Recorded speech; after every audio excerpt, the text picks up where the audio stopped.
2047 నాటికి వికసిత భారత్ లక్ష్యంగా కేంద్రంలోని నరేంద్ర మోడీ నాయకత్వంలో బీజేపీ ప్రభుత్వం లక్ష్యంగా పనిచేస్తోందని కేంద్ర ఉక్కు భారీ పరిశ్రమల శాఖ సహాయ మంత్రి భూపతిరాజు శ్రీనివాస్ వర్మ అన్నారు. గురువారం కాకినాడ దేవాలయం వీధిలో ఉన్న శ్రీనివాస కళ్యాణ మండపంలో ఏర్పాటు చేసిన మీడియా సమావేశంలో కేంద్ర మంత్రి భూపతిరాజు శ్రీనివాస్ వర్మ పాల్గొని బీజేపీ ప్రభుత్వానికి 11 ఏళ్లు పూర్తి చేసుకున్న సందర్భంగా 11 ఏళ్ల మోడీ పాలనలో దేశంలో జరిగిన అభివృద్ధి ప్రగతి వివరాలు వెల్లడించారు.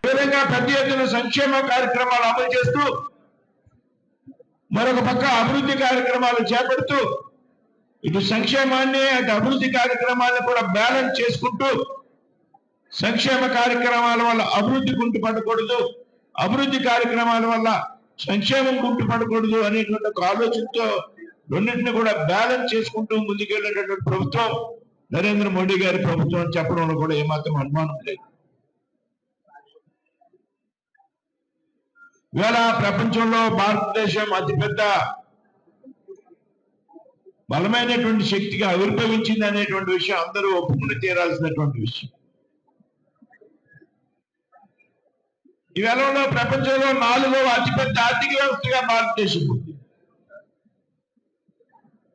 2014లో కేంద్రంలో భారతీయ జనతా పార్టీ నాయకత్వంలో నరేంద్ర మోడీ గారి ప్రభుత్వం అధికారంలో వచ్చినప్పుడు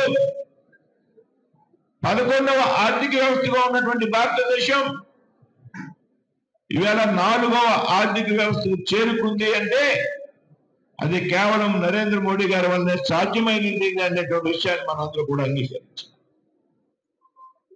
మొన్నటి వరకు 5వ స్థానంలో ఉన్నాం, ఇప్పుడు 4వ స్థానానికి వచ్చాం. రాబోయే 2 సంవత్సరాలు కూడా 2 సంవత్సరాల్లో 3వ అతిపెద్ద ఆర్థిక శక్తిగా మనం ఎదగబోతూ ఉన్నటువంటి విషయం మనంతా కూడా గ్రహించాం. ఏ విధంగా సాధ్యమైందంటే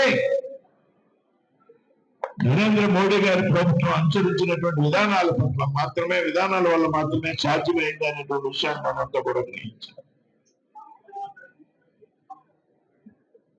బీజేపీ ప్రభుత్వం ఏదైతే సేవ, సుపరిపాలన, పేదల యొక్క సంక్షేమమే ధ్యేయంగా పనిచేసింది.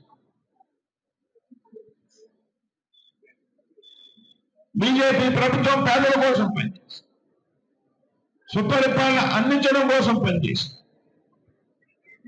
ప్రజలకు సేవ చేయాలనేటువంటి ఆలోచనతో పనిచేసింది. బీజేపీ ఉన్నటువంటి ఒక కారణంగా సంక్షేమ పథకాలు అమలు, ప్రపంచంలో ఏ దేశంలో కూడా అమలు కానటువంటి సంక్షేమ పథకాలు భారతదేశంలో అమలు చేసినటువంటి ఘనత నరేంద్ర మోడీ గారి ప్రభుత్వం అనే సందర్భంగా మేము చెప్తాం.